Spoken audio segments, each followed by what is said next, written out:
Faith was banned. A king ruled by fear. One boy refused. They threw him. He returned. They drowned him. He survived. One arrow. One name. Fear shattered. We believe. Fire was lit. Trenches roared. Bodies shook. Faith didn't. A mother stood. Child in arms. Do not fear. Flames rose. Truth rose higher. Cursed were the people of the trench. Surah al-Buruj whispers, this wasn't loss. This was power. Ashaab-ul-Ukhdood. Long ago, in a vast desert, there stood a grand kingdom full of life, dust, and secrets waiting to unfold. At its heart, a cruel king ruled, his eyes cold, his throne shadowed by fear and power. In the dim hall, an old magician whispered dark arts, plotting quietly, unseen yet dangerous. He turned to the king and said, "Bring me a young boy. I must teach him my secrets before I die." A small, innocent boy was chosen, unaware of the path fate had carved for him. Every day he walked the dusty road to the magician, steps light, heart curious, eyes wide with wonder. One day, under a lone tree, he saw a monk, calm and peaceful. Something in him stirred. He sat, listening intently, and slowly, the monk's words began to plant a seed of faith in his heart. And so, with a quiet certainty, the boy whispered to himself, "I believe in the one true God." Each day, he struggled between the dark lessons of magic and the gentle words of faith, a war within his soul. Then one day a monstrous beast blocked the path, its roar echoing through the desert, striking fear into all who saw it. But the boy, he stepped forward. Small, yes, but his heart was fearless. He lifted a tiny stone, holding it in his palm, the desert sun shining upon it, as if the heavens themselves were watching. "O Allah, if the path of the scholar is true and the magician's is false, then kill this beast with this tiny stone." With hope and faith, the stone flew, slicing through the air, carrying a prayer stronger than any weapon. And in a moment that would be remembered forever, the beast fell, struck by something far greater than flesh and bone. With heart racing, he ran to the monk, the wind carrying his excitement across the desert. The monk held him close and said, "My son, the road ahead is full of trials. Be strong and reveal nothing of me." The boy nodded, fists clenched, and said, "I will stand firm no matter the tests ahead." News of the boy's miracles spread like wildfire through the bustling marketplace. Whispers and gasps followed him everywhere. A blind man, desperate and weary, ran toward the boy, hope lighting his tired eyes. The boy placed his hand gently over the man's eyes, and a soft, divine light emanated. The blind man's eyes opened, and the crowd erupted in awe. Word spread quickly. People flocked to him, the sick, the weary, the hopeless, all seeking the touch of faith and healing. But the king, he heard the news, and his face darkened. Rage bubbled in his veins like molten fire. Summoning the boy, the guards dragged him into the massive shadowed court. Torches flickered as he stepped forward, calm and unafraid. Before the king, the boy stood small yet unyielding, a beacon of courage in the hall of tyranny. The king leaned forward, eyes narrowing, questions sharp as swords. But the boy's gaze remained steady, unwavering. "I believe only in Allah," the boy declared boldly, a light illuminating his face, a statement that shook the king's very soul. Furious beyond control, the king slammed his hand upon the throne. Soldiers readied chains and weapons, the hall alive with tension. The first attempt began. Soldiers marched him up the rugged mountain path, storm clouds gathering, wind whipping across the jagged rocks. Despite the height and danger, the boy looked to the sky, calm, his eyes reflecting serenity amidst chaos. At the cliff's edge, soldiers gripped him tightly, hearts pounding. But the boy whispered his prayer, and the ground itself seemed to aid him.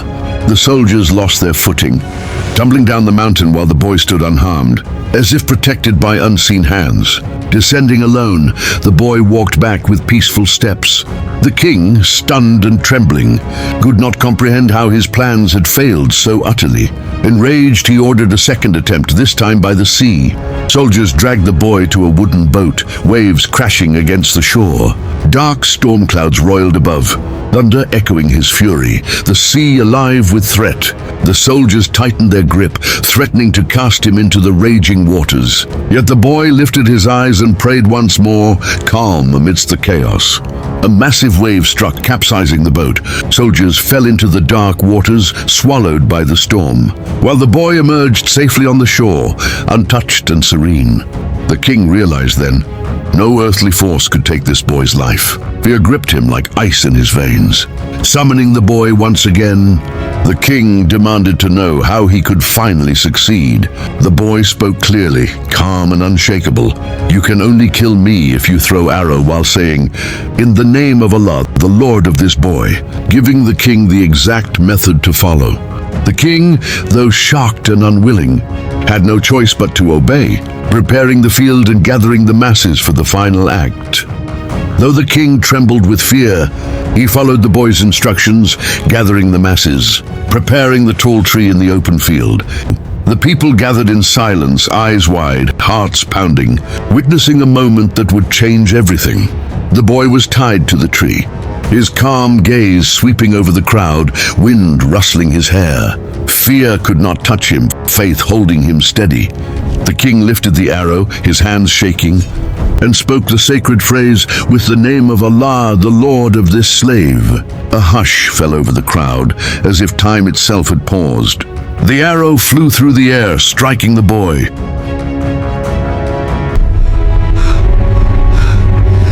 In that instant, he became a martyr, a beacon of faith, and silence swept across the masses.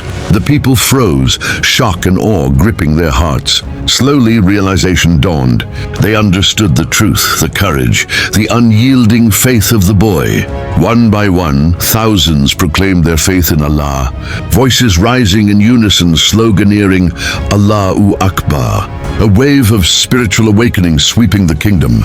The king's face twisted in horror, rage, disbelief, and despair battled within him as he ordered the trenches of fire to be dug, the flames roaring in anticipation. Massive fiery pits blazed as soldiers threw the believers one by one. Men, women, even children standing firm in faith as fire surrounded them. Among them, a young mother held her infant tightly. Tears streamed down her face, yet her grip on the child never faltered. She hesitated, fear mixing with love. Then the baby, glowing softly, he spoke with clarity. "Mother, you are on the truth." Her heart calmed, resolve firm. Together, mother and child stepped forward into the flames, a testament to faith, courage, and the unbreakable bond of trust in Allah. The fire roared, smoke rising high into the sky, a symbol of sacrifice, witness to the devotion of countless souls. Even as the king watched helplessly, the angels recorded every act, their quills etching the courage of the believers into eternity. Surah Al-Buruj shone with divine authority, a message of hope for the faithful. Cursed were the people of the trench, the verses declared, a warning and a reminder of justice. Yet for the believers, paradise awaited, lush gardens with rivers flowing, light cascading down, welcoming them into eternal peace. Souls rose from the fire, golden and radiant, ascending to the heavens, leaving the worldly flames behind. Oppressors, however, burned in their eternal punishment, their cries echoing in the abyss, a lesson of justice beyond this world. The boy, radiant in divine light, stood honored in paradise. His sacrifice had guided countless souls to faith, his reward eternal. Angels celebrated his courage, surrounding him with glowing wings, a circle of celestial admiration. The fallen king collapsed in disgrace, his crown rolling away, the ruins of his kingdom silent testimony to the futility of tyranny. Survivors carried the story of the boy, sitting by campfires, telling children of his bravery and unwavering faith, passing the torch of remembrance. Nature reclaimed the land. Grass grew over the trenches. A quiet peace settling over the desert where trials had raged. A beam of heavenly light pierced the sky, a symbol of divine truth illuminating the earth. Reminding all of Allah's justice and mercy,